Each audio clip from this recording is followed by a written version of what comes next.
I believe it was because where the light switch was located on the Hulk Hogan. Oh, it's on his dick.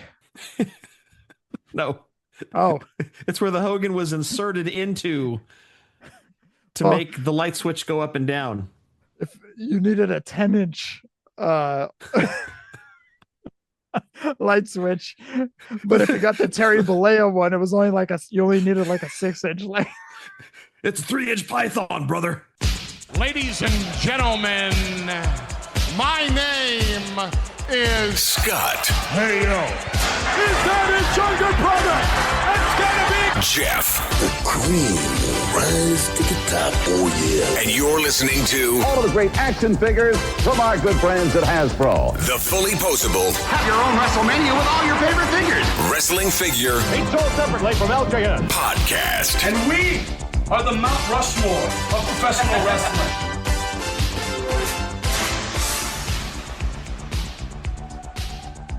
Hey, welcome to episode 487 of the Fullyposeable Wrestling Figure Podcast, longest running episodic wrestling figure podcast going today. My name is Jeff, and sitting alongside next to me is my real life brother, not storyline brother, Scott. Scott, say hello. Hello. Scott, welcome back from Disneyland, dude. Thank you very much. I appreciate that. Did you see Rob Deere? I did not. I did not. But apparently, you were talking about celebrities last week that we might see. Apparently, Nick Lachey was there. Oh, okay. And Mark Hoppus. Oh, Blink 182 guy. Yes. Oh, whoa. Yeah, and as far as I can remember, those are the two celebrities that the kids and Shannon, because I guess they follow pages where it's like, this celebrity is in Disneyland today. Unfortunately, Kevin Owens was not one of them. So it was just Blink 182 represented. And God, what band was Nick Lachey in? Was that 98 Degrees or Backstreet Boys? I don't think it was Backstreet. I think it was 98 Degrees. Was it? Okay. I think. Whew, dodge that bullet. I didn't know. Yeah. If you had answered immediately, which actually you kind of did a little bit. I did not. You did start off with 98 Degrees. God damn it. Yeah. Their number one single was. Yeah. At least you didn't go there with it. Well, the only reason I didn't say NSYNC was because I know every member of NSYNC, so it's okay. Joey Fat One. Fat one. That's hella funny. Oh, come on, dude. We're not fat shaming people on this. Actually, we have no right to talk. Come on now. No, I definitely don't, but it's still funny. We're 46, dude, and older, and age is definitely caught up to us. Oh my gosh, yes. Yeah, I'm like, when did I become a size 36 pants? My goodness. Hey, you know the wing eating show, Hot Ones? We should start one called Fat Ones. We just sit and eat Oreos and look at each other. That's creepy, but awesome. I see you're eating double stuff. I'm eating a cakester. I'm eating the new Selena Gomez cookie. Whatever. Dude. Yes, sir. Wait, what? You've tried it? No, it's not out yet. I think it comes out this summer. Of course you know this. I literally just read an article yesterday, and I sent in the group text with Shannon and the kids, like all caps, like, oh my gosh, Selena Gomez has a horchata flavored Oreo. And so like I have Alana on the hunt for it. Nice. So she's going to let me know when she sees it somewhere. I'm going to go pick it up. I never tried that Post Malone one, but dude, a horchata Oreo. Yes, sir. Yes, sir. Never been a horchata fan. Really? Well, I mean, I've been a whore fan, but not a chata. Who's this horchata you speak of? Where is she at? Yeah. Where do I find chata? Asking for daddy. Yeah. That's like the South Park episode. Let me see. I'm gonna go into this chat room and try to find some friends. I'll chat with this one, Hung Daddy. I'm 8.5 inches. Oh man, this guy's small. Anyways, he's a little person. Anyways, well, did you pick up any toys out of curiosity at Disneyland? No, I didn't. And here's why is it was a short trip due to limited vacation. And I don't want to go into a whole long story about it, but my boss was in a motorcycle accident. So he's going to be out of work for a little bit. And I'm second in command. So that kind of puts me kind of overseeing the department while he's out and only available through like Teams chat. Okay. So it's one of those things I shouldn't be out of the office. If I can be, I should be at the office. So that said, I had limited vacation time anyway. I got the full court press from Shannon and the kids. Like, just call in sick. Just take extra day. Just blah. As it was, I only had Saturday. But dude, well, first and foremost, a 1-day park hopper ticket. Would you like to guess how much that was? Now, the kids and Shannon have season passes, so we had to buy my ticket. Would you like to guess how much Disneyland on a Saturday, this past Saturday, 1-day park hopper was? $216. Higher. What? Higher. Not much higher. I mean, it's not like astronomically higher than that, but it's higher. $255? Keep going a little bit higher. Oh, dude, you've got to be kidding me. No, $271 for a 1-day park hopper to Disneyland on a Saturday in May. And guess what Costco just came out with? I know. Shannon just sent me the reel the other night with that 3-day deal. And I'm like, son of a... But look, even if we had gotten it, I wouldn't have the time anyway. Yeah. So we've already decided, later in the year when the weather's better, we're going to take a weekend, take the kids. But here's the thing. That ticket was $271, and it is the most fun day I've had in Disneyland in my entire life. The weather was perfect. It was overcast all day, 65 degrees, which right there is like money for me, dude. I will take that weather 365 days a year. No problem. The funnest day you ever had in Disneyland? Hurtful. As an adult. Okay, all right. Yeah. I'm not saying as a teenager, like, no, that was a whole different level of fun. No. As an adult, this is the most fun day I've had because A, the weather, right? That's some old man shit. Yo, look at the weather. It's perfect. This is good walking around. I'm not going to sweat. I'm not going to have bat wings. And on top of that, I think people freaked out because it was opening weekend for the 70th anniversary merchandise. Mm-hmm. And the crowds were nothing. Even Shannon and the kids were like, dude, these crowds are insane. Like, it is never like this anymore. Like, there used to be like no good days to go to Disneyland because it was just crowded 100% every day. Dude, the crowds were perfect. I think the longest we waited in line was for Guardians of the Galaxy. Okay. We waited about an hour and a half. Sounds about right. The reason we waited that long is because half of the lifts were broken. Oh, wait, Guardians. I'm thinking of the other new ride. Rise of the Resistance? Rise of the Resistance. 35 minutes. God damn it. That's awesome. Railway Mickey or Runaway Mickey? Railway Mickey? Runaway Railed Mickey. Yeah. Yes. Hey, kids, watch while Mickey gets railed by this runaway. So that line, I want to say, was 20 or 25 minutes tops. And on top of it, we didn't even get to the park until like 1 o'clock in the afternoon. I got on. Yes, we're sleepers. We like to sleep in and shut the park down. That's just how we do Disneyland. Back in the day, we'd go like first thing in the morning, you're rope dropping. And then by like noon, you're having lunch. After lunch, you're wiped. You go back to the hotel, you sleep for a few hours, you go back around 4 or 5, shut the park down at midnight. We don't really do that. We just get up when we get up and we get to the park when we get to the park. So we got there around 1, park closed at midnight. We got on everything we wanted to get on, minus Space Mountain, only because Space Mountain was broken. Oh, damn it. Yeah, by the time we went over there, because that was going to be last ride, because I want to say they closed at midnight and it was about 11:40 and we hoofed it over to Space Mountain. It was broken. So we got on Big Thunder as the last ride. Okay. All right. Well, good. But did make it on Tiana, the new Splash Mountain. Oh, yeah. Yep. Awesome. Dude, the last shot. Remember where it used to be the steamboat and like all the characters were singing on the steamboat? This is like basically a shot from Bourbon Street.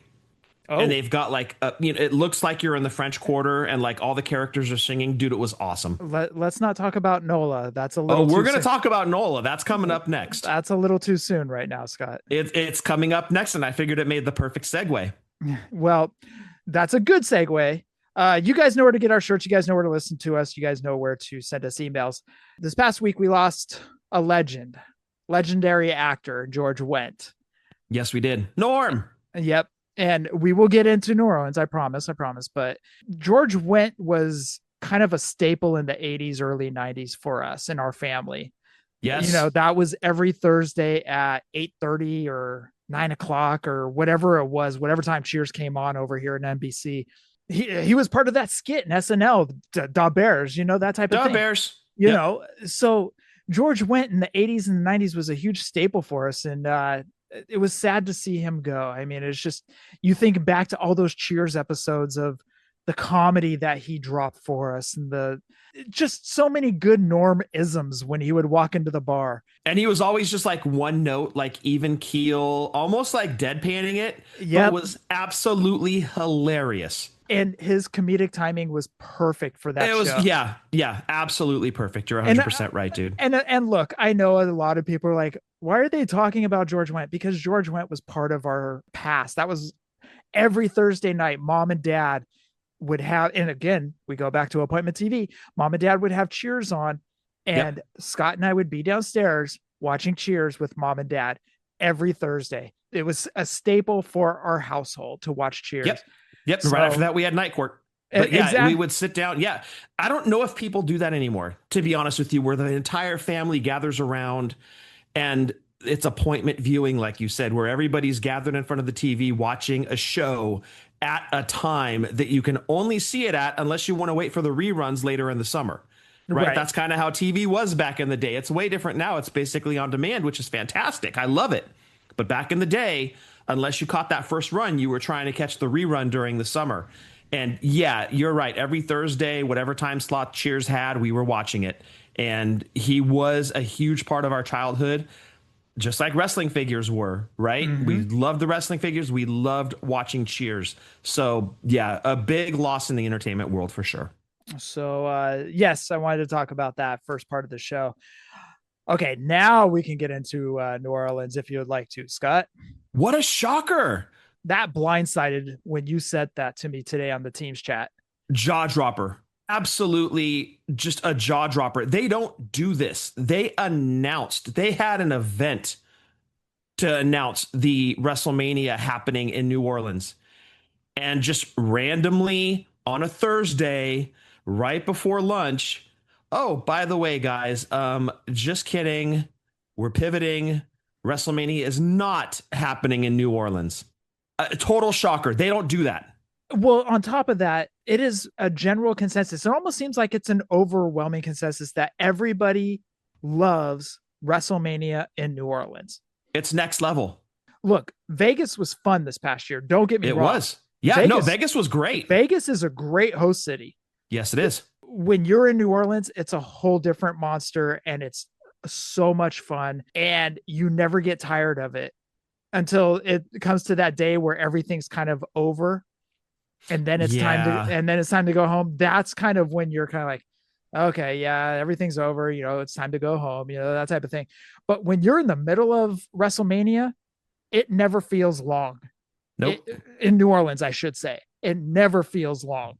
But for them to take WrestleMania out of an overwhelmingly popular city such as New Orleans for WrestleMania, that was a jaw dropper, like you had just said, Scott.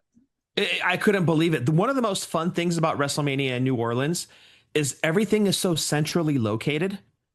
It's just like basically one hub, right? And everything, all of the action, all of the excitement, all of the events are happening in this little hub. And it's all around the French Quarter, pretty much. And you never know who you're going to see up and down Bourbon Street. You really don't. Or even like you're over at Cafe Du Monde, you don't know who's going to come walking in. We saw so many wrestlers and we had so much fun every time we've gone. And it makes me sad it's not going to be there. All signs seem to point towards it going back to Vegas, which as soon as they said WrestleMania no longer happening in New Orleans, my first thought was, they're going to go back to Vegas. They're going to do a second year in Vegas. Reason being, right after the event happened, they immediately started touting how much they had made the city and how it was like the most viewed WrestleMania ever. Everything went towards how much success WrestleMania had in Vegas. And I was like, dude, they're going to go back. But then people started saying it's going to be Saudi Arabia or it's going to go to London. Everybody was saying it's going to go overseas because apparently somebody made this humongous offer to have WWE switch locations. Start going down the list. Who, like what country, or who can afford WWE's asking price of, we've already announced the host city. Now we've got to backpedal and pivot. Now we've got to pick a new one. Who has the money, that kind of clout, to make WWE do something like that? Something they've never done before outside of an exception with WrestleMania 7, right? People say ticket sales, people say security risks, whatever, where they moved it from the Olympic Stadium to the smaller venue, the arena. Right. They've only done this once before. This is a 100% pivot for no other reason outside of there was a higher bidder. Who has the money, or what country, or better yet, what state has the money to make that kind of move? It's a short list. The Saudis in Vegas. Yep. Well, California too, because California is the 4th largest economy in the world. They're going to come here eventually to LA, dude. That's a Oh, given. yeah. They're not coming back to Santa Clara, unfortunately, unless they follow the Super Bowl. Maybe, but I think LA is going to be, because they've already been here. I think they've got to do LA, but it's going to be a matter of, are they going to continue? Is it going to be like a residency, right? Like, you know how Vegas has the artists come in and they do residencies for so many whatever dates. Dude, what if they end up doing Vegas for like 4 years? No way. I wouldn't be mad at it. Trust me. Well, it's going to lose its flavor at some point, right? So it's got to be a set number of, okay, we're doing this many. But I think that this kind of sets the tone that they're not going to do this again. It kind of pisses me off that they did it, to be honest. And it's a lot of reason I wanted to go back to NOLA. But really, somebody can just step in with a huge amount of cash and be like, hey, switch locations. This is the TKO era, dude. They love money. And obviously, as it's been shown, they can be bought. And this proves it. You're absolutely right. They can be bought. They are the $1 Million Man. Yeah, they have their price. Everybody has a price, you know? So anyways, as Scott said, as of today, 5/22/25, the rumors are, all signs are pointing to Las Vegas. That's been the hot and heavy. And it was reported earlier that somebody with inside knowledge said Vegas was happening. We don't know that for sure. But look, just real quick, because I do have a very tiny computer at my hands here. Let's just go WrestleMania 42. What does Chat GPT say? I'll tell you in just a second. Location. Chat GPT is all, we don't even know, jerk. Yeah. Who are we? Triple H? Get out of here. We thought it was New Orleans too, Craw. Thank you, Chat GPT. Cage Side Seats says WWE reportedly wants to run WrestleMania 42 in Vegas again. All right. Okay, so I'm not looking at any ones that are hell of long ago. There was one 16 minutes ago that said currently unknown still. Let's see. 2 hours ago, new location has not been confirmed yet, and stop believing all the dirt sheets. So with that said, what? What? This is what we've been gravitating to, is dirt sheets for the past 25 years, ever since the internet started up. You know? But I read it on the internet. It's got to be true. WrestleZone told me. God damn it. WrestleZone said so. Who knows, dude? Honestly, we have no insider knowledge. We don't know what they're going to do. But obviously, there's a location determined, right? Because somebody stepped up with X amount of dollars that was enough to get WrestleMania to pivot and move to a new location. It's been decided. We don't know when it's getting announced. SmackDown is happening Friday. There is a Saturday Night's Main Event happening on Saturday. There's 2 possibilities where it could get announced. It wouldn't surprise me if it happened at either of those. Look, I love New Orleans. If it's back in Vegas, I don't hate that. Closer to home. I don't hate it either. It works out better for us financially. But what sucks, Wait, dude? Really? Dude, I'm still recovering from Vegas, dude. And I didn't even eat that much, dude. My stipend money went all to freaking Great Muta figures, dude. Great Muta making out like a bandit. Oh, Thank dude. you, Fully Poseable Podcast. He bet me over, dude. Yeah. You're still pooping green mist. Anyway, so yeah, we'll find out. We'll find out soon where WrestleMania is going to be next year. This is going to be interesting. Scott kind of brought up the Los Angeles thing that happened back for WrestleMania 7. That didn't even leave cities. Oh, correct. Yeah. And that was kind of a weird thing. But yeah, they didn't jump cities. They kept it in the announced city. They just changed venues. Exactly. So Especially if it goes overseas, dude. Like that's completely changing continents at that point. money talks, dude. Money talks. Yep. And look, DiBiase called it, like you said, Jeff, back in '88. Everybody's got a price. Well, I don't think that's the last time we're talking about Ted DiBiase on the show. So You're probably right. Scott, have you picked up anything recently? I did get my pile of loot shipped from BBTS. Okay. And without fail, I literally say this every time I have a pile of loot come in. I had it shipped, and within one day, like literally if I had waited one more day, I would have seen that my Brian Pillman Elite was coming in, and I could have paused that for another day or two for it actually to arrive, because you get the notification that it's going to hit, and then you get the notification that it's now sitting in your pile of loot. That's about a 2-day process. Had I waited one more day for that notification, I could have paused the delivery of my pile of loot and gotten my Pillman shipped with all my other stuff. But now Pillman is sitting in my pile of loot for the next however long until I ship it. So sad. But yeah, Peyton got some Monster Highs in the box. I got Naomi Elite, the Ron Simmons Elite, and I actually think that was it. Let me hold on. Looking over my shoulder. Yeah, that was it. Naomi and Ron Simmons, and that was the pile of loot. Oh, and then I got Mom, and I'll show you over camera. This is going to go to Mom. Oh, you got it. Yeah, I actually bought 2. So I'm showing Jeff on camera. You guys obviously can't see it, but it is the Ben Cooper kids in superhero costumes.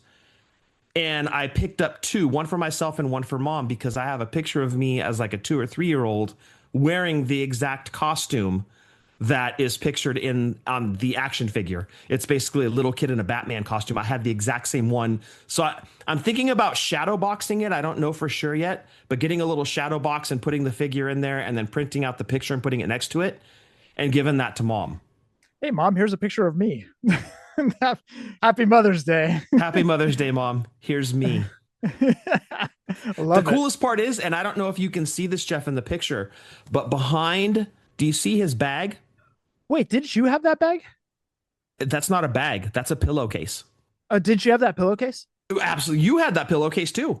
Did I? You had those sheets at one point. Yeah. Yeah. It's Super Friends bedding. So we had the sheets and the pillowcases. I think there was a bedspread too. But yeah, so the little kid is carrying a pillowcase as his candy bag, and it's the Super Friends pillowcase.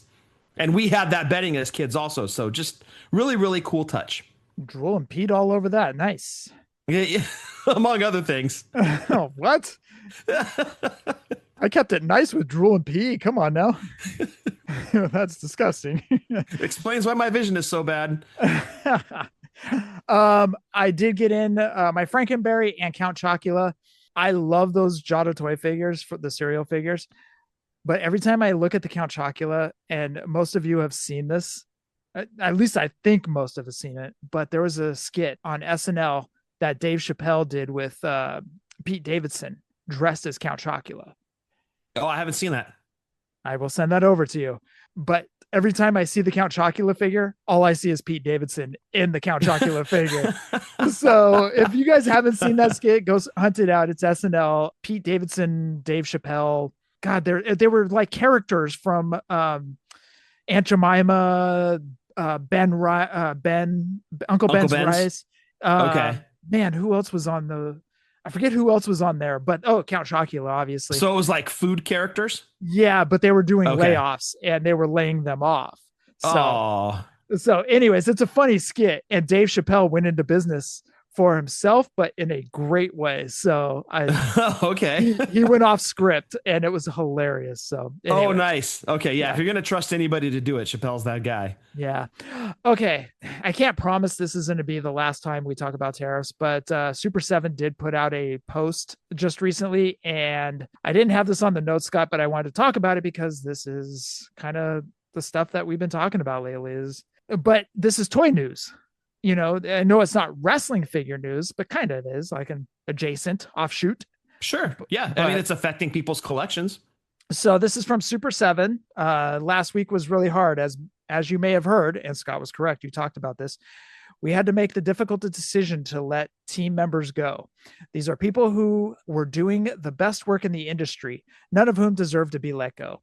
I want to be clear that this reduction in staff is a direct result of the tariffs applied to our industry. The preceding 6 months before the tariff announcement had been Super 7's best since the inception of the company nearly 24 years ago. Then the landscape changed overnight. Make no mistake, the tariff is a tax on American companies and the American consumer. The people who lost their jobs last week were Americans across 16 different states. The 145% tariff effectively shut our business down, bringing new inventory, leaving the factory to zero, compounded by massive tariffs on pre-order product already on the water headed to consumers. This week's change in tariff to 30% is still a massive increase to this industry that requires significant change to work within. So what does this mean for Super 7? Well, it means we need to be smaller and focus on the core of our business while being very specific about what we make. This allows Super 7 to be safe for the future to continue to deliver the awesome product we are known for. We still believe in the joy that making toys brings to all of us. We believe that the future will be better, and we look forward to continuing to deliver on that joy for the future. We hope to see you there with us. Brian Flynn from Super 7. That really sucks because he had a key phrase in there about getting smaller and focusing on basically it boils down to they have to focus on what's making them money, right? So they're only going to focus really on those hot properties that continue to make them money. Mm-hmm. I don't know what those are. They pump out a lot of Thundercats, right? They do a lot of music. And you've got to figure that that's going to start to shave down. I would imagine Ghost is going to still continue to get figures because Ghost seems to be a big moneymaker for them. But I think we can safely rule out all of those cool 80s glam bands that we had discussed with that guy at the booth way back, 4 months ago? San Jose Toy Show. Yeah. Those are pretty much, you can almost guarantee those are out, right? They're not going to come out with Vane figures. Right, like that's not playing it safe at all. Poison, maybe. Vane, no, absolutely not. They've got to play it safe, and I understand that. I totally get what he's saying. I think we'd have the same position if we had a company, right? Like we can't. Like the guy at the booth even said, like they're getting free-handed with these contracts. Like they want to make more. Unfortunately, with the way things are going, they're not going to be able to afford to do that. And as a collector, like of music figures, that sucks because while we probably will still get that Dime Ultimate, we're not going to get Poison figures. We're not, well, probably not going to get Ultimates of Motley Crue now, right? Because they have to play it safe. They have to stick with their money makers. Now, look, this could change. Again, it's very fluid. The tariffs are on pause. Yes, at a higher rate, but they're on pause, which means at some point they could go back up. At some point they could get negotiated down. We don't know when that happens. We just know at some point it's going to go either way. They need to play it safe. They have a business to run. At the end of the day, they need to make money. They're going to focus on what does that for them. And that's just the climate of collecting now. And again, not to beat a dead horse, but that's where we're at. Yeah. The reason I wanted to read that is it sucks because Super 7 was doing really well on their music line. You know, like you had said, Motley Crue. There was going to be Motley Crue Ultimates. And so many different genres, right? And different scales. Yeah, reactions, Ultimates. You had rap. You had rock. You had alternative. You had old rock. Like you had all these cool genres that they were doing figures of that who knows what it could have branched out to. But they've got to pull in the reins. They have no choice. Yeah. I'm really hoping that they still stick with the dime bag stuff. Oh, they will, dude. They will. That's a moneymaker. And they will see it when they do the first batch of pre-orders. Guaranteed that's a moneymaker. So obviously you're focusing on big names and, you know, specifically sticking to their music line. Big names would be Dime, Jimi Hendrix, Alice Cooper, Lemmy, you know, these types of names. In hip hop, I'm not really sure. I mean, they did a Notorious B.I.G. I don't know if their hip hop line is done super great. I really don't know. Ghost is definitely a safe play because those always move in both formats, Ultimate and Reaction. So we'll see what happens. You know, they had just started doing those Misfits He-Man type figures, we'll see. But he specifically said get smaller. And so that kind of throws out the free-handed contracts that they were throwing out, trying to make the line bigger. They're going the opposite direction. Yep. All right, let's go into some pre-orders. Big Rubber Guys Road Warriors are still available over at BBTS. By the way, back down to $99.99. Oh, are they? They are, yes. They were at $114. Now they're back down to under $100.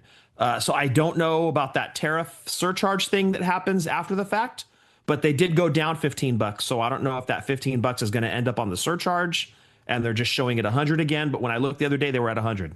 Okay. All right.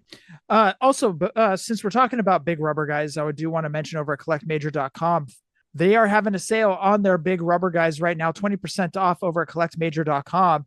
Head on over there and pick up some BRGs if you're in the hunt for any of them. There's some that you may have been sitting on waiting for a good price. They're all over there at collectmajor.com for next couple days because there's a Memorial Day sale for 20% off.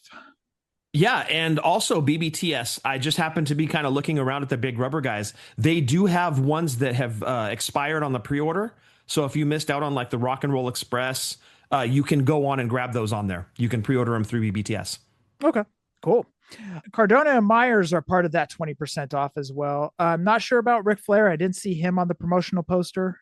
I might have overlooked, but head on over to collectmajor.com and you'll see all the pre-orders. Daniel Fishel for the Major Bendies in her Danhausen makeup. She's on there for pre-order. And of course, for the month of May, the pre-orders are up for Big Rubber Guys Rambo and Kurt Sloan, the Kickboxer. Yep. And Bud's buckled to pressure. Yep. We gave him peer pressure on the show last week, Jeff, and he used some of his hard-earned money to pick up both Big Rubber Guys, Rambo and the Kickboxer. Yep. So those are available at collectmajor.com. Speaking of BBTS, Boss Fight Studio, Dragon Lee, Roosh, and Dralistico are up for pre-order as well. Do a search for those. They do have a little thing in the box that says excludes tariff surcharge. That's in that little box where you pre-order. So just kind of be aware of that. Yep, for sure. Badass figures, though. Yeah. If you're looking for some badass figures, these Boss Fight figures fit the bill for sure. Two places to look for Zombie specifically. Look for his figures over at Pro Wrestling Tees or zombiesailor.com. Fake Collections, check shop.figurecollections.com. They have a bunch of retros over there. Buff Bagwell, the Patriot as well. Also, Latuni. Don't forget about Latuni. Those figures are available at latuni.com. You can pick up LJN style figures. Axe and Smash are there. Macho Mans. So mini Macho Men's. So check out latuni.com as well for their pre-orders. And of course, the lovable and the bloody Sean Ing from KWK. Did you see that? He got in the ring the other night. I happened to catch that on Facebook. Yeah, he got in the ring and he had an altercation at his sales table with a guy. Yeah, what's he doing? God damn it. I told him, whatever you do, don't mess with the wrestlers. He's trying to become the new king of the deathmatch, dude. I guess so. He got busted. He's going to mess someone up. He got busted open the hard way. Oh, no. Come on, Sean. What are you doing? Come on now. Yeah, he got in the ring the other night. So, but to help pay for those medical bills head on over to shopkwk.com. For the older figures, you can use code Fullyposeable for 10% off. But for the month of May, you can pick up Ox Baker. That is his pre-order for the month of May. Also, follow his Instagram, KWK brand. He has a listing of all the places that you can get the figures. In the news, Grapplers and Gimmicks, 2 new retros were shown off by Mitch this past week, man. Dean Douglas retro. Again, who had that on their bucket list of 2025? And it completely, a former Intercontinental Champion, and it completely fits in with the retro / Hasbro era. So well done. Great name to add to the collection. Yep. Dean Douglas will be in that traditional blue singlet that Dean Douglas used to wear back in the mid-90s. And Mitch wasn't done there. Jake the Snake Roberts was also shown off for the Grapplers and Gimmicks retro style figures. A couple different types of Jakes, and he will be coming with a couple snakes and a snake bag. Yeah, cloth snake bag, the snake, and you've got heel Jake, and then you've got Jake with the Hasbro inspired outfit. So yeah, a couple different looks there for Jake. They look fantastic. All right. Jazwares available for pre-order now. The AEW Golf Cart 3-pack. You heard that correctly. They recreated the golf cart scene. Sammy Guevara being chased by the golf cart with Kenny Omega and Matt Hardy inside said golf cart. Now, did they make the golf cart? They did.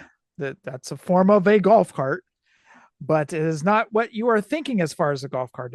From the picture, it looked like a paper mache type cutout of a golf cart. When did this happen? Wasn't it like 3 years ago? I thought it was during the pandemic because it was a Stampede match. I remember, if I'm not mistaken, that was the match where they were wrestling throughout the Jacksonville Jaguars stadium. Yes. So an event that happened 5 years ago. It's memorable, dude. And it features one wrestler who hasn't been with the promotion in like 2 years. Yeah. I gotta say, it was memorable. So a lot of people, I will say people will be in on it. I don't know how many people will be in on it. I'll be interested to see. It's going on the vault. Yeah, it's going to be on Jazwares Vault, and it's available now for pre-order. Again, nothing against AEW, nothing against Jazwares, right? All jokes aside, we want them to stick around and do really well. But this is a very, I would have advised against this. 100% advised against it. Like, no, do not make this. Number one, it's an old angle, right?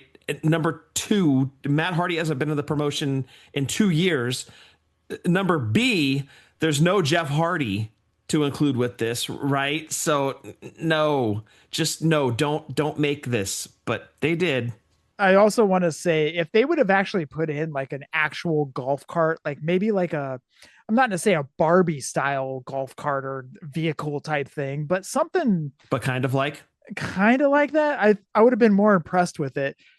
That cardboard cutout or whatever that was shown on the promotional picture, that was no bueno, dude. Hot garbage, huh? Let's say it looks like a third grader did it, like in art class, you know. The same third grader that made WCW stages back in the early 90s. Right. I don't mean to trash it because I want them to do better, but the picture of the golf cart just looked cheesy. It looked cheap, to say the least. And yeah. Again, if there was a Barbie style golf cart or some type of vehicle like that, that would have spiced it up a little bit, or spruced it up, or spliced or spliced. Would it made you have want to buy it more than as it stands now? Okay. Right. Yeah, it was spice channeled it up. So anyways, okay. I do want to say that Sammy Guevara is an excellent Sammy Guevara figure. Okay. Well, there's that I do want to pull the positive out of that. So anyways. Okay. Well, all I'm saying is put that next to that House of Black set that they still have available in the vault. I think and that still amazes me. And that's a limited edition piece, I think, to 3,000, and it's still available. That next to anything else on the vault right now just does not stand up. That is such an amazing looking set that you put this next to it and you're like, something doesn't compute. Right. Yeah. No, one of these things is not like the other. And then again, that's just like two extremes, right? This is what Jazwares is capable of, but here's stuff they still put out. Right. I would have advised 100% not to make that set. Moving over, I want to go back to Collect Major. 1 of 3,000 Bully Ray Bendie in stock and ready to ship over at collectmajor.com. And that rounds out the news. Steve Ozer hasn't been on the message boards. Now, I know that I've been seeing a lot of people getting frustrated that Steve hasn't been on the message boards. That's adorable. So he's a busy man. Come on. He is. The thing is that you got to give him time to kind of rest up. Mania was a lot. Yes. And I understand it doesn't take much to get on a computer and answer a few questions and then bounce back to what you got to do. I get that. But at the same time, you got to let the guy rest up because they just went through a whole 4-day thing at the World with meet and greets and doing panels and doing all this stuff. Give the guy a break. I understand Mania was about a month and a half ago. I get it. But, let him rest up. Then they got to get back to work. They've got to start planning what they're going to do for SDCC or Right. whatever it may be. So the SDCC is just about a couple months away. They've got to start planning that. So give the guy a break. Let him kind of just recover from what was WWE World, and let him kind of get to work on what he needs to get work on. Yeah. And I mean, if you really need some filler in your life from Steve, just go back and look at that Penta picture with the changeable mouths. Like really, like his mouths. It's incredible work, right? What more do you need? Just look at that the next time you want to hear from Steve and be happy. So we have interchangeable hands. Yes. And now interchangeable mouth. And heads. Yeah. Incredible. When do the feet fetish people get their run? When do we get new shoes for John Cena? We need it, Steve. All the guys that are waiting for the Liv Morgan figure, they're like, oh, where's the feet? Interchangeable feet? Oh my gosh, that's so gross, dude. Sorry, dude. Sorry. I'm I sorry, don't want to everybody. hear you talk like that ever again on this show. Where's the feet picture? Okay. All right. I'm sorry. I am sorry. Yeah, but could you imagine having to do what Steve, and not just Steve, but his entire Mattel team had to do for those 4 days at WrestleMania, between the world and, like you said, all the other commitments that they had, to not just be there, but to be present, to be on, to be selling, to be pushing. That's a lot, dude. And then he's got that right around the corner, like you said, at SDCC coming up. He's a busy man. His team are busy people. So look, if there's going to be a pause, it's definitely going to be between Mania, which they show a crap ton, and SDCC, which they show a crap ton more. Give them that break, chill. Just look up at the pictures we got from the reveals at WrestleMania. Be happy. There's more to come, but that team needs a little bit of a break, and they need time to prepare for SDCC because it's a huge deal. But the feet. I'm just kidding. Oh, yeah, those two. Yeah, well, maybe we'll get pictures of stuff at SDCC, Jeff. Interchangeable feet. That's yeah, gross. That'll be the San Diego Comic-Con exclusive. It'll be like, it won't be a figure of Miss Elizabeth. It'll just be her feet. 6-inch scale feet. Statue of her feet. Like molds. Cast and mold. Fine tooling. We got to tool up the feet. Yeah. Oh my gosh, dude. Yeah. That's disgusting. Why is there a hole in this thing? That's weird. Oh, no. What is that for? And that rounds out the news. All right. Nostalgia segment. We want to go back. We talked about this a few months ago. We wanted to go back and do WWF magazines. Well, what I was going to do is May 1994 WWF magazine, which had Adam Bomb on the cover. Well, I decided I want to go back a little bit further. So what I did is I did WWF Magazine Volume 7, Number 3, aka March 1988. And where did I find this? This is on archive.org. You do a search, you can type in WWF Magazine. It has Andre on the cover. And Scott, I actually was looking over a lot of the covers from earlier magazines. Did you notice that there was very few action shots and they were all like close-ups of people's faces? Yeah, like this one, for example, is, yeah, it's exactly that. And Andre has like the weirdest face, is like, oh, like that is like his mouth is contorted over to the left for some reason. Like snarled. You know what this reminds me of, Jeff? This look? A Super 7, Andre? No. No. Nothing could ever be as bad as that face. Ever. Actually, it would be more horrifying if you replaced Andre's face on this magazine cover with the Super 7 head of Andre. That would be way more terrifying. Gotcha. This looks like Andre is sitting in the bathroom stall, dropping a deuce, and somebody goes to push open the door. That's the face you make. Uh-oh. Did I lock it? Oh. By the way, Jeff, I had to switch on my dual monitors here. I had to switch you over to my other side. I'm not like side-eyeing you. Well, I mean, I kind of am, but you're over on my other screen now, and I've got the magazine in front of me. So don't think I'm just like side-eyeing you or not paying attention to you. I see what you're totally side-eyeing me, huh? See? Yeah. I see the side-eye, see? I see the side-eye, see? All right. Magazine covers blue, March 1988. Andre Giant rage thunders around Hulk. These are just kind of headlines. Ultimate Warrior, a strange new presence in the WWF. It was about to get stranger. It got way more weird. Spoiler alert. Hogan. Take control of the cockpit. Hogan. One-man gang, Kenny Bulldoze Bigelow. That's hot.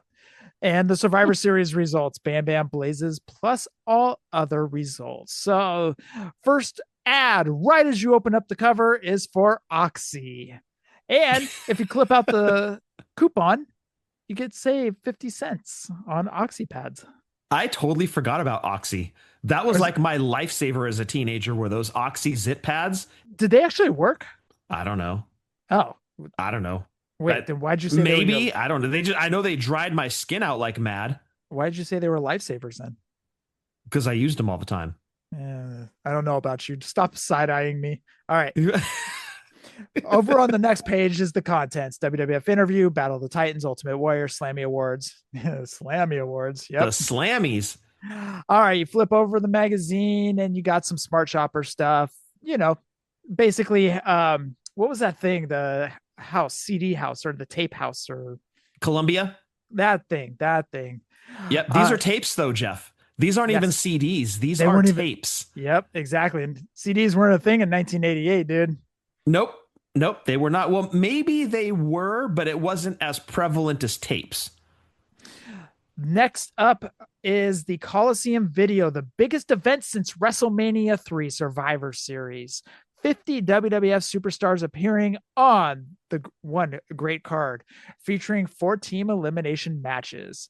Hulk Hogan's team of The Rock, Don Morocco, Mr. Wonderful Paul Orndorff, Bam Bam Bigelow, obviously Hulk Hogan, and Ken Patera, and against Andre's giant team of Rick Rude, King Kong Bundy, One-Man Gang, Butch Reed, and obviously Andre. And if you clip out the coupon and send this in with a self-addressed stamped envelope for $39.95, you get the VHS tape.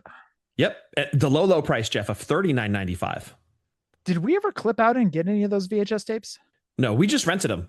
Okay. Yeah, mom and dad weren't dropping $40 on a VHS, but they would drop like $100 and something on LJNs. To be honest, I think we got more use out of those anyway. We really did. There's a fan forum when you flip over the page, but the other interesting part of this advertisement was the WWF ice cream bar.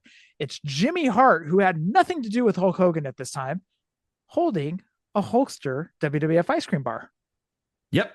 It says, finally, WWF superstars, even the mouth of the South can lick.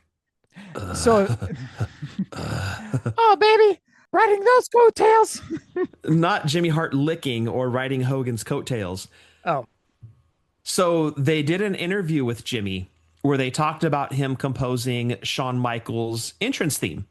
You know, the beloved sexy boy theme. Yep. So the version that Shawn Michaels sang, do you know whose voice says sexy boy? It sounds like a female. It's sexy boy, right? Who sings that part? Was it Jimmy Hart? Who do you think it was? All these years, like, who did you think it was before I just started talking about it? Sherry. So did I. It turns out that voice is none other than the great Jimmy Hart. So to make him sound like a woman, what they did is he recorded it 5 times using like different pitches of his voice. Uh-huh. And then they basically put those together like a sandwich. And that's the sound saying sexy boy, is 5 recordings of Jimmy Hart saying sexy boy in different tones sandwiched together to produce that sound that you hear in Shawn Michaels' theme song. Now, I don't know if Jimmy Hart has gotten infected with the Hogan lying gimmick. Like now Jimmy Hart's lying because he's been around Hogan so much, but that's his story. And I mean, he's never proven himself to be a liar. In real life, as a manager, he was a horrible person. But in real life, Jimmy's not known to be a liar. So there you go. Maybe I taught you something today. I flip over the page on archive.org and you go to Hold on. We were talking about ice cream bars, dude. Yes. Let's not gloss over how delicious those were. Dude, those were great. I would give a lot. I would do horrible things for what a WWF ice cream bar. Like, people think they do nasty shit for a Klondike bar. The things I would do for a WWF ice cream bar, we can't talk about it on the show. I just want one again, dude. Like, yes, I miss the cookie. I miss the chocolate. Yes. I miss the soft ice cream. I just miss it. They tried to bring it back. And you know what? They were good, but they were missing something that wasn't. It was missing the chocolate. Exactly. It was only the cookie. That's all it had was 2 cookies. And the cookie was good, but it wasn't that cookie. It had the image. What it was missing was that chocolate underpart, the crispy chocolate part. That's one thing WWE is missing the boat on right there is the WWF ice cream bars. If there's a way they can CM Punk's been saying it for years. Right. And they kind of replicated it in AEW. I never got one or I never tried one, but they kind of replicated it in AEW. They gave out ice cream bars in Chicago when he came back and stuff like that. But WWF is missing the boat with these, the Roman Reigns cookie, John Cena cookie, ice cream sandwich, whatever it is. But they're missing the boat on these. Like, these were so good back in the day. And when we would go up to Bethel Island and or Methyl Island as people call it. Yeah, right. But when we'd stop off at the bait shop and get one of these, dude, it was happy times, like we couldn't wait to get to the bait shop and try to get as many as we could. Because we didn't really get these around our area. Like, every once in a while, the ice cream man would have them on his truck, but these weren't readily available to us. Like, we couldn't just go to like 7-Eleven, for example, and go into their ice cream freezer and they had these. These were hard to find for us. So anytime we spotted them, we were just like gobbling them up. So just taking a moment out of the show to say, WWF ice cream bars with your beautiful card and beautiful artwork on the box, we miss you. All right. When you flip the page over to page 8, there's a list. It says my toughest match. What I like about this, they kind of interviewed different wrestlers. Allegedly, they interviewed wrestlers. Macho Man says Ricky Steamboat at WrestleMania 3. Absolutely no question. Yeah, we arm dragged each other so many times. The truth. I thought my arm would come out of its socket. So Macho says Ricky. Then you go over to Jake, and Jake goes, it was a match with Ricky the Dragon Steamboat. It's like everybody chose Ricky the Dragon Steamboat. I love it. Junkyard Dog says, I guess the one with Randy Savage at the Wrestling Classic. And what? That's what he says right here. I'll never forget. Have you ever gone back and watched that? Oh, dude. JYD says, I guess it's the one with Randy Savage at the Wrestling Classic. He pounded me. I'll never forget the double axe handle he hit me with when I was on the arena floor. Man, it was a couple of years ago, but my skull still rings. Lucky for me, I had a bye in an earlier match. Savage did. I was fresher. Finally managed to flip him over the ropes. He hit the concrete and went groggy. Couldn't get back in the ring, so I won, but I was lucky. Okay, Junkyard Dog. Yeah, Clearly he didn't write that, but dude, whoever wrote that for him certainly didn't do him any favors. Yeah, that was the one where JYD counted his own pinfall on the Moondog. You know what's fun, dude, is looking back at these. We would sit here and read each article of cover to cover, and we would read every single line of this WWF list, my toughest match. We would sit there and read every bit of it. We wouldn't stop until we finished from cover to cover. Every article, no matter how good or bad it was, we would sit there and just read. And that's one of the things I miss. And it's one of those things you look fondly back on, and just no phone, no internet. You were just reading the WWF magazine, and you were so happy as a kid just to hold that magazine in your hand for that month. You would take it into the bathroom while you pooped, and you would be sitting on the couch while your brother played Nintendo, and you would be reading the WWF magazine. So, and we wouldn't just read it once. I mean, we would take these things with us on trips, like going to the Delta or whatever. We're eating our WWF ice cream bar. Yeah, to the bed specifically. But, we're sitting there eating our WWF ice cream bar and reading a magazine. We would read these things multiple times. So, yeah, deep, deep love for these old school WWF magazines. On the other side of the WWF magazine, page 8 is a special offer for Pile Driver, the album, on cassette with a free Pile Driver poster. I did not get that poster. No, but you also didn't buy Pile Driver through this ad. No, where did I get that? I got it for Christmas. Probably Music Land. Yeah, and dude, they say that the tape and poster. Okay, now keep in mind this is 1988. They say it's a $20 value. A tape and a poster. It's not a $20 value. Come on now. But now, like the special deal they're running here, the special offer, you can get that $20 value for $14.95. Even in 1988, you're like, come on, that's kind of high. How much were we paying for tapes? Like $8.99? I think it was $8.99. Yeah. $8.99. And it depended on where you went. Like, right, there was Warehouse, there was Sam Goody, there was Tower Records, there was Music Land. You know, you had a couple different places you could go. But yeah, I think they were like $8.99. So you flip over to page 10 and Piledriver goes gold. Piledriver, the wrestling album 2, has gone gold in Canada. I like how, but that's not what the headline says. You got to read the fine print. Rick Martel was pushing it up in Canada, dude. He was, yeah, him and Tony Gurria. Tony Gurria, come on now. You guys, you're gonna buy Piledriver. You're gonna love it. You're gonna make it go gold. The second wrestling album from CBS Epic Records, Piledriver, achieved gold status in the Maple Leaf country within 2 months of its release. During 2 months, it took how long? Which sold more than 50,000 albums sold. So, anyways, also you can Hulkicize your room with a Hulk Hogan. Is that a light switch? It's a light switch. Yeah, Hulk Hogan light switch. How come we never got that? I believe it was because where the light switch was located on the Hulk Hogan. Oh, it was on his dick. No. Oh, it's where the Hogan was inserted into to make the light switch go up and down. If you needed a 10-inch light switch, but if you got the Terry Bollea one, it was only you only needed like a 6-inch light. It's 3-inch Python, brother. Oh man. Professional Profile, they did a story on One Man Gang, an interesting read if you want to go back and read that on page 12. WWF interview with Honky Tonk Man. Again, these were interviews that we would sit there and read cover to cover all the time, thinking they were 100% legit, like they were actually sitting down talking to these guys. It wasn't just somebody making stuff up, right? Like writing an article, right? Like we truly thought these were legit interviews. I mean, they may have been. Mm-hmm. I don't think all of them were. Like clearly that Junkyard Dog one was not Junkyard Dog talking, but I mean, maybe a few of them were. I don't know. Yeah. You flip the page over to page 18. You got Battle of the Titans, and that's coverage of the first Survivor Series. And they show Hogan with that beautiful 86 title. Oh God, I miss that thing.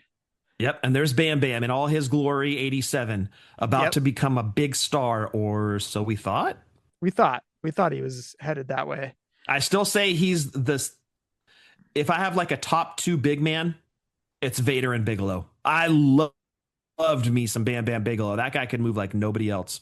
You scroll through the pages. One of the things I did want to point out, if you go to page 22, the women's had a Survivor Series match captained by Sensational Sherry, Donna Cristinello, Dawn Marie, not that Dawn Marie. Yep. Judy Martin and Leilani Kai versus Captain Fabulous Moolah, Velvet McIntyre, Rockin' Robin, and the second week in a row we have mentioned these names. It's Itsuki Yamazaki and Noria Tatno. Tatno? The Jumping Bomb Angels. Thank you very much. So that's the second week in a row that the Jumping Bomb Angels have made their way onto the show. I thought Sherry was a face when she came into the WWF. I thought she was heel. Was she? Okay. I couldn't remember because I thought she was face and then transitioned heel, or if she was heel, then because I seem to remember her being good for a little while, like very briefly, but I could just totally be mistaken. I mean, obviously people remember her as a heel, but I thought she was face for a little bit. When you scroll through the pages, you're going to see basically a recap of Survivor Series 1988, even though this was March of 1988. They just a couple months. It's behind. Yeah. Yeah. But anyways, you can scroll through the pages. They do some deep dives into Survivor Series 88. Then you head on over to page 87. 87. I apologize. I'm sorry. Thank you, Scott. Then you head on over to page 28. Here's full article on the Ultimate Warrior. Combat gives him energy. It's so scary. It was combat, huh? And newcomer Ultimate Warrior. This is basically like his introduction to the WWF universe, if you will. So yeah, of course, we were huge Ultimate Warrior marks back in the day. Huge. And we must have read this article on Warrior a dozen times easily, because we loved Ultimate Warrior back in the day, even if it wasn't quote unquote combat. The guy who was blown up before he even hit the ring. But hey, whatever. He looked like a superhero. I want to go to page 34, and this begins the wonderful, wonderful memory lane, I guess you could say, of WWF merchandise. Yes. It's not as big as obviously WWEshop.com, but you've got Andre the Giant there with the traditional hand white shirt and the foot on the back that they've made an ultimate edition of. Yep, it's that white t-shirt with the red handprint on the front, red footprint on the back. And I love that they show the petite lady with an oversized Andre shirt on. And then you go over to the next page and Hogan is there with a blue. They're promoting the blue Hulkamania t-shirt, and everybody knows which one I'm talking about. Yep. Other items on these pages, WWF pens, the WWF yellow and blue hat. Everybody knows which one I'm talking about when I say that. Absolutely. I'm just waiting for a figure to come with that hat. Who would they put that with, though? It wouldn't even matter. Just pick somebody in the Coliseum collection. It would work.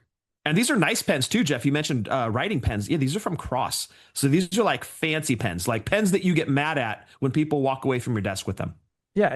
You're like, come on now, don't get cross with me. Like that. Like you're going to run after somebody and chop block them for taking your pen. Exactly.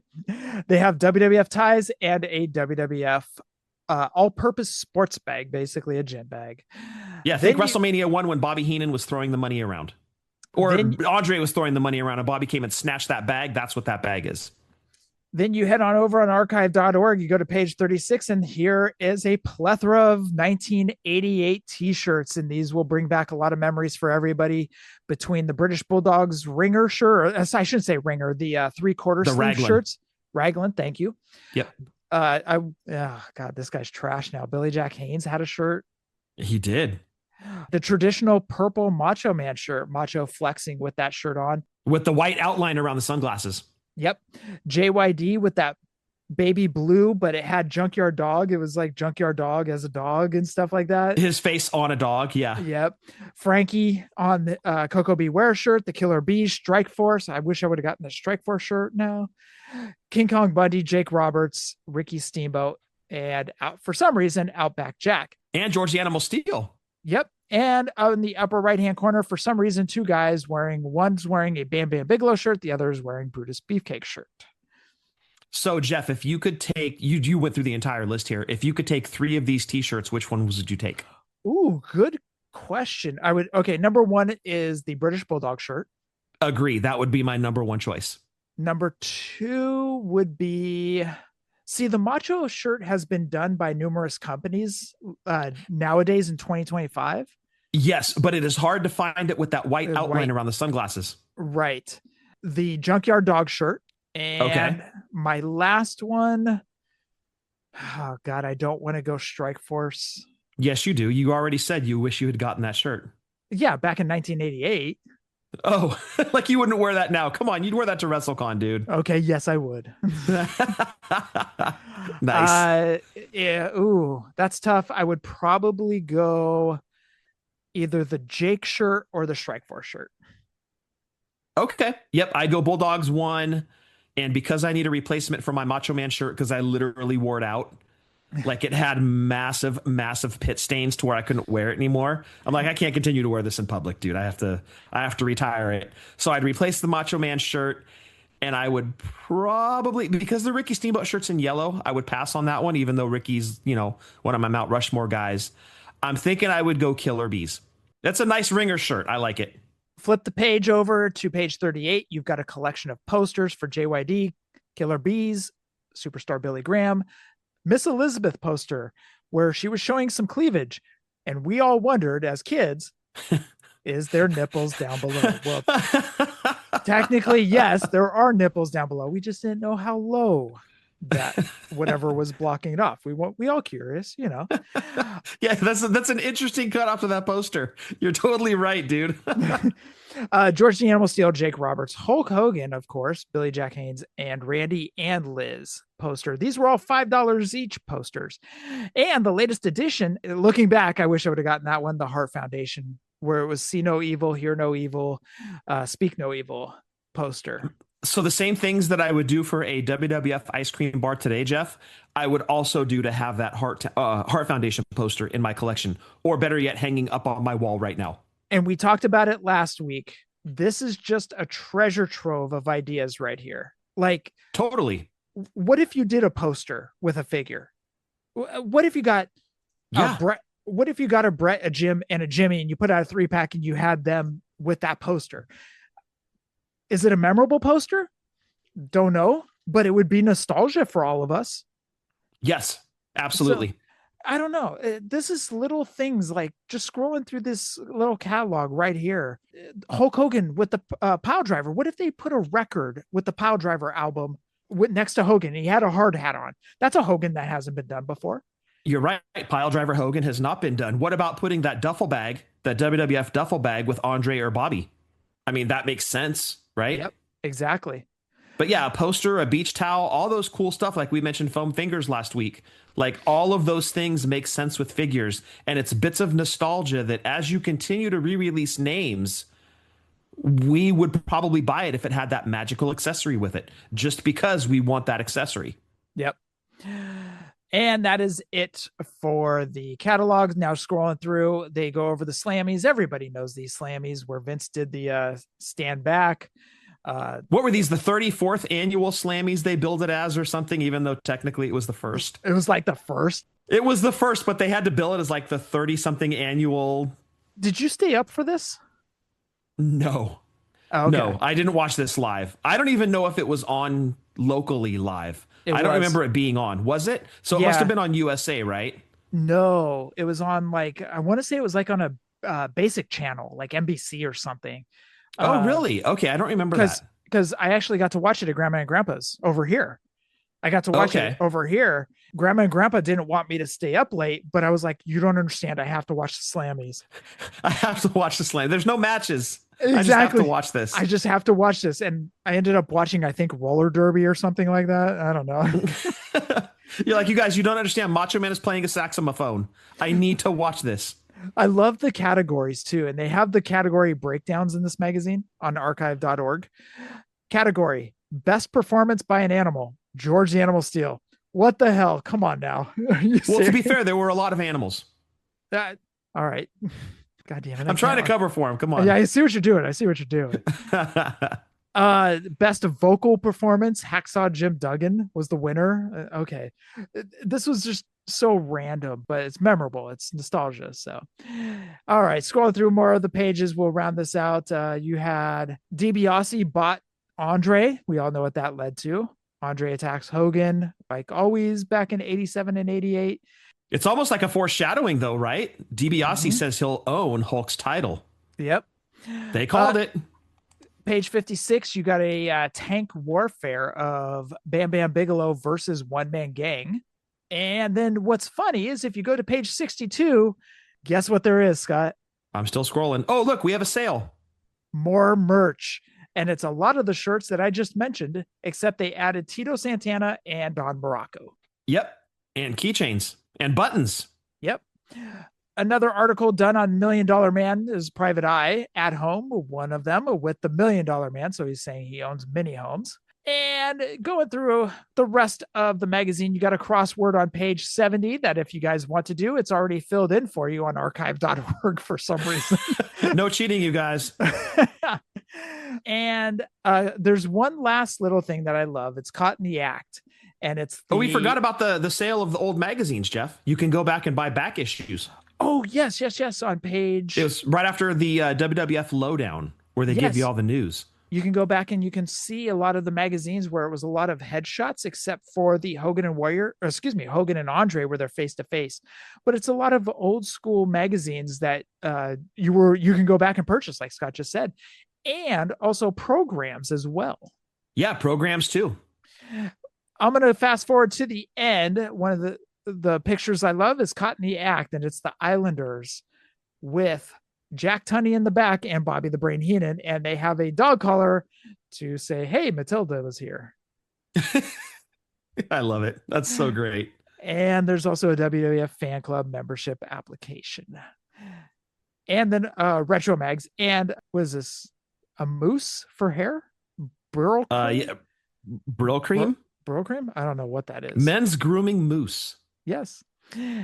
And that is the March 1988 WWF magazine. Fun nostalgia trip for a lot of you guys. They'd go to Disneyland with us. They'd go to the Delta. They'd go to Grandma's and Grandpa's. Like anywhere we went, those magazines went with us. Pro Wrestling Illustrated was another one that went with us everywhere too. Oh yeah, I mean outside of WWF magazine, yeah, we were buying all those magazines back in the day. Wrestling Eye, Inside Wrestling, Pro Wrestling Illustrated, like you name an 80s wrestling magazine, chances are good we probably had 5 different ones of it minimum. We could not get enough of these. And like you said, Jeff, it wasn't just bathroom time. It was like you're chilling in your room, just doing nothing. You had a wrestling magazine in your hand. You know, if you're not playing with your wrestling figures, you're reading about wrestling in WWF magazine or any of those other ones we mentioned. So yeah, these were a huge part of our childhood. If Scott was playing a season on Baseball Stars or whatever game he was playing, or Contra, and I didn't want to play, I'd just sit back and I'd watch him play, but I'd also be reading the magazine too. So I'm like, sorry, dude, up, down, down, left, right, BA start. I got 30 lives. You better grab a magazine because I'm going to be playing for a while. All right, I'm going to the bathroom. I got to figure out if Miss Elizabeth has nipples down below. I know this magazine's hiding something from me. I'm going to find it. And that rounds out the show. Again, that magazine can be found on archive.org. You can do a search or go into a Google search, type in March 1988 WWF magazine, and archive.org is the first link you can click, and you'll be able to follow along and easy flip through the pages. There's arrows flipping left and right, so it's very easy to use. So hope you guys enjoyed that. It's a fun nostalgia trip for us as well. So, and Scott, that rounds out the show. Check out our buddies Ryan Buds with Trivia Buds, and now he's got Kurt Sloan and Rambo figures coming to him. Yes, he does. He is officially on the big rubber guy's slippery slope. Yes, Ryan, we love you, man. Also, check out our good friend. Speaking of Disneyland, he's heading to Disneyland here shortly. Brian from the Legendary Wrestling Figures podcast, I should say.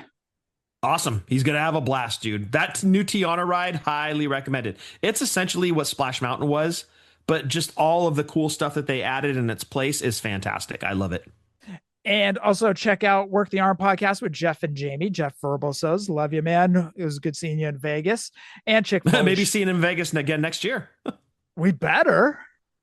Oh, for sure. Yeah. I want to get off the elevator again and have Jeff standing there with a beer. Turn his back to me with his backpack, and I grab a beer already put into a beer cozy. Like, dude, that was definitely not his first rodeo. It was the second. All right. And also check out the Chick Foley show, and also Rucker and EJ doing boot to the face. Sorry, I had a hiccup. All right, Scott, what you doing? Are you going to Taco Bell? I don't actually know. Good question. Those are the only questions I ask. Like, what's for dinner? Yeah, I don't know what's for dinner. I'm not sure yet. I got to talk to the wife about it, I guess. Okay. All right. Well, you go. Nothing exciting. Sorry. You go and enjoy whatever you're going to eat, Scott. I mean, I'll try. I can't promise anything. All right. I mean, like, what if it's Chick-fil-A? Oh, right? Dude. I can't promise I'm going to enjoy that. Like, I'm rubbing my nipples just thinking about that, dude. It's mid as hell. Not mid as hell, dude. Oh, it's so mid. So mid. I don't know how you can go to Cane's and be like, I want to go to Chick-fil-A. Dude, no. Raising Cane's is way too greasy for me, dude. Really? Maybe it's the one you go to. No. You've been to multiple? I've been to multiple, and each one is greasy as hell, dude. That's why I like Chick-fil-A. They've got the grilled options. I think Raising Cane's does have a grilled option. I got to try that. But when I tried their chicken fingers, dude, it was just like, I could just taste the fryer oil on my tongue, like it was coating it. Really? Through the cane sauce, you could taste grease? I got something like that, but I got to try their grilled option. I'll try their grilled option. I can't vouch for that. I just know I love Cane's. Even Popeyes, dude. I love Popeyes too. Did they put a Chick-fil-A in Tracy? No, I won't let them. I won't let them. I don't need your mid-ass chicken here. I got Popeyes. I'm fine. We've even got KFC. We don't need your Chick-fil-A. As a future owner of Taco Bell and the franchise, I will not have this. I will not have this Chick-fil-A. Not on my watch, Chick-fil-A. As a future franchise owner. God willing. Oh, man. All right, Scott, for episode 487. Anything else? Stay safe, stay healthy. Fig License 2016. Happy toy hunting. And we still don't have a location for WrestleMania yet. That is up to the minute news on Thursday, what is today? The 22nd? 22nd, yeah. 22nd. Still no location for WrestleMania. My money's on Vegas for a multi-year deal. It won't be a multi-year because they still got to go. It's going to be a multi-year. They still got to go to Indianapolis. But I am saying this. This is a spoiler, not a prediction. There is no way we will go to Red Dwarf to have Fig Life Meetup Cinco if it is in Vegas. It will be held at Westgate. We are already calling our shot right now if it is in Vegas. If it's in London or Saudi Arabia, Fig Life Meetup Cinco will be when it comes back to the States. Yeah, you guys can have one in our honor, but we won't be there. Yeah, exactly. But we're already calling our shot. Westgate next year, Sportsbook, Fig Life Meetup Cinco, because it's not to be in New Orleans, so we can't go to House of Blues. So right, that's out. That was the original plan. It's definitely changed. You know what this reminds me of, Jeff? Do you remember in Wayne's World where they're running in front of the city signs? Yeah. And they get to Delaware and they're like, "Hey, we're in Delaware." WrestleMania in Indianapolis. No offense to Indy.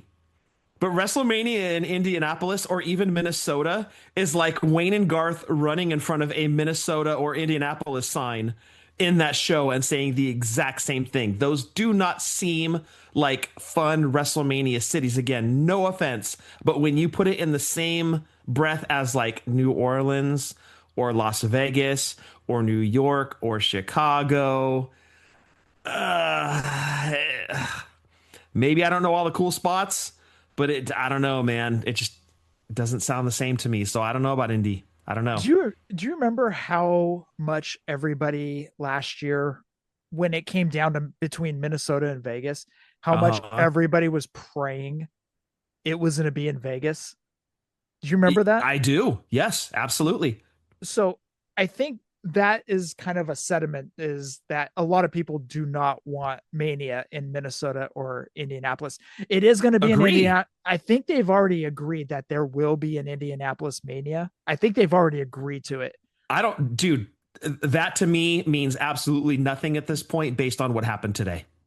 Yeah. Zero. Agreements mean nothing. They did an official announcement and that shit was out the door as soon as money hit the table. I don't buy any agreement that was previously set. Oh yeah, you guys will get a WrestleMania. Okay. Look, I love Money in the Bank pay-per-view. And in fact, I look forward to it all the time, but I do too. They basically were like, best we can do is give you Money in the Bank. It wasn't even like, we can give you SummerSlam, we can give you Royal Rumble. Best we can do is Money in the Bank. Look, that's like being handed a diesel Hasbro that was never released, and at the last minute you get the bait and switch with a Just Toys Bendem diesel. Right? That's what I would equate it to, having a wrestling figure podcast. That's what I would equate what just happened. It's just not the same, dude. Again, Money in the Bank, a lot of fun. It's not WrestleMania. It's not the cash cow that WrestleMania is, bringing millions and millions of dollars to the host city. I think NOLA got a raw deal. Mm-hmm. I really do. But I guess they're talking, you'll get a UFC show and you'll get Money in the Bank and it'll be cool. Okay. Yeah, you just snatched that diesel Hasbro out of my hand and stuck a Just Toys Bendem in its place. Yeah.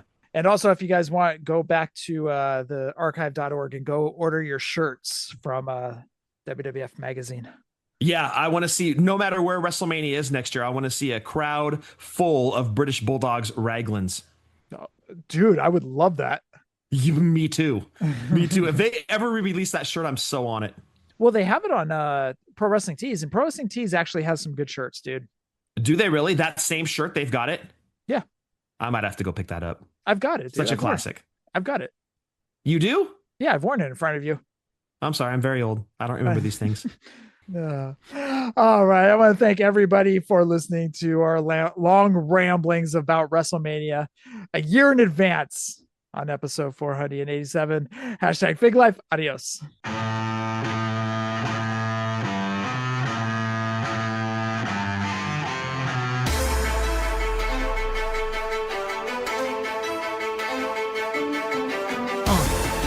Yeah. Fullyposeable. Let's go. Jeff and Scott, the Toon Brothers, busting out the ring. But we don't take it out the box, MOC. Happy toy hunting, we'll see you next week. We're the OGs of WFP. Fullyposeable, thank you all for listening. It ain't no storyline, real life siblings. So everybody go and do your toy spotting. Hashtag Fig Life, adios from the Kings.